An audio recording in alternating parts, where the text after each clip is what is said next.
Masih ingat Ferry Rotinsulu, kiper legenda Sriwijaya FC, ini kabarnya sekarang.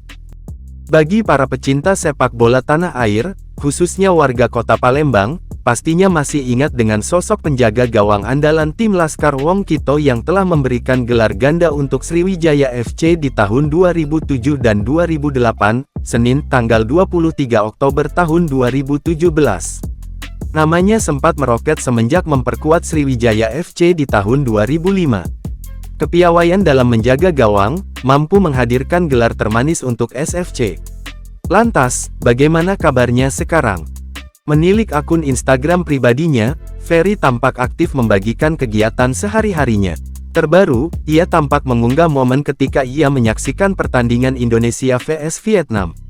Setelah memutuskan untuk gantung sepatu, tak berarti Ferry lantas meninggalkan dunia sepak bola, kini ia menjadi pelatih kiper tim kebanggaan Wong Kito Galo, Sriwijaya FC.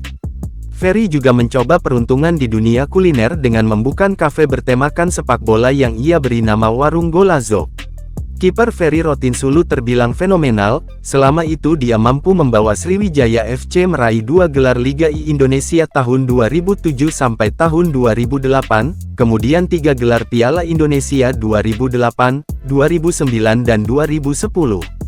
Namun di akhir musim 2013, Ferry Rotinsulu yang mengalami cedera di bagian lututnya, memutuskan untuk rehat karena melakukan pemulihan dan kemudian mundur dari Sriwijaya FC.